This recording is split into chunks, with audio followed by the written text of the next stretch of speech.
కోరిక తీర్చాలని ఏపీ మంత్రి సంధ్యారాణి కొడుకు పృథ్వీ ఆమె పిఏ సతీష్ వేధిస్తున్నారని ఓ మహిళ ఆవేదన వ్యక్తం చేసింది. మంత్రి కొడుకు పృథ్వీ పిఏ సతీష్ బండారం మొత్తం బయటపెట్టింది. మహిళా సంఘాలతో కలిసి ఎస్పీకి ఫిర్యాదు చేశారు. అనంతరం బాధితురాలు మీడియాతో మాట్లాడుతూ ఒక గంట వచ్చి వెళ్ళు అని మంత్రి సంధ్యారాణి పిఏ సతీష్ బెదిరింపులకు గురి చేస్తున్నారని, మంత్రి కొడుకు పృథ్వీ తన ఫ్రెండ్స్ దగ్గర వెళ్లాలని మెసేజ్ చేశాడని ఆరోపించారు. పిఏ మీద ఫిర్యాదు చేస్తే మంత్రి సంధ్యారాణి కూడా అతనికే సపోర్ట్ చేసి తనను 30 మందిలో దూషించిందని పెడుతున్నాడు, సెక్సువల్ గా ఇబ్బంది పెడుతున్నాడు, నా డబ్బులు తీసుకొని నన్ను కొట్టడం తిట్టడం చేస్తున్నాడు అని వచ్చాను sir. Sandhyarani madam sir, SP గారికి అక్కడ పోలీసులు పట్టించుకోకపోతే ఇక్కడ ఎస్పీ ఆఫీస్ కి వచ్చి కంప్లైంట్ ఇచ్చాను సార్.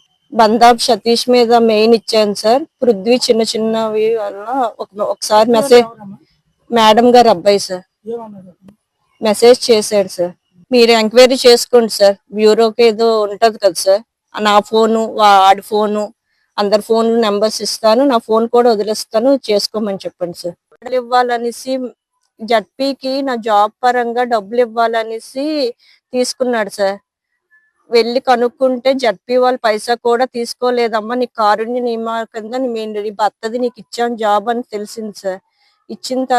తెలిసిన తర్వాత మినిస్టర్ పిఎన్ నిలదీశాం సార్. నిలదీస్తే మా పిఏ మీద వీళ్ళ మీద ఇదేస్తావా అనేసి నన్ను గుమ్మలక్ష్మీపురం ట్రాన్స్ఫర్ చేశారు సార్.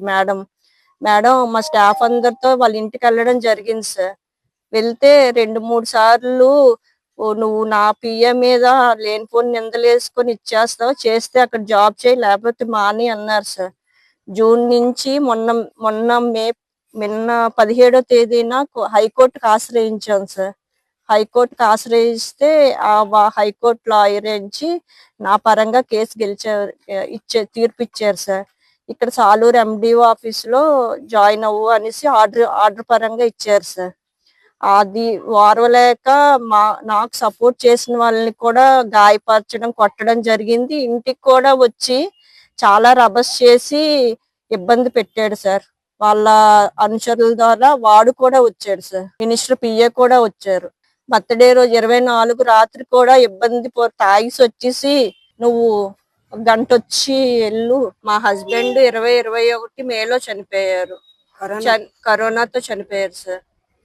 తర్వాత డిసెంబర్ లో నాకు జాబ్ వచ్చింది. జాబ్ పరంగా డబ్బులు తీసుకొని నాకు జాబ్ ఇప్పిస్తాను అనేసి 5 లక్షలు 6 లక్షలు తీసుకున్నాడు సార్. అది ఫోన్ పే హ్యాండ్ పరంగా చాలా క్యాష్ తీసుకున్నాడు. మేడం దగ్గరికి వెళ్ళాను, మేడం ఇలా మీ పిఏను మీ అరెస్ట్ చేస్తున్నారు, డబ్బులు ఇలా తీసుకున్నారు చేశారని చెప్పాను. చెప్పినా మా పిఏ మీద అంటావా చేస్తావా అనేసి గుమ్మలక్ష్మీపురం దగ్గర కొండకింగు అనేసి ట్రాన్స్ఫర్ చేశారు సార్. ట్రాన్స్ఫర్ చేసేస్తే నేనేం తప్పు చేయలేదు మేడం అనేసి మా స్టాఫ్ నా పిల్లలతో వెళ్ళి అడగడం జరిగింది. అక్కడ 30 మంది జనం మధ్యన నన్ను తిట్టడం జరిగింది సార్. మా ఫ్రెండ్స్ ఇష్టపడుతున్నారు, ఒకసారి మీరు వెళ్ళండి అనేసి చెప్పారు సార్.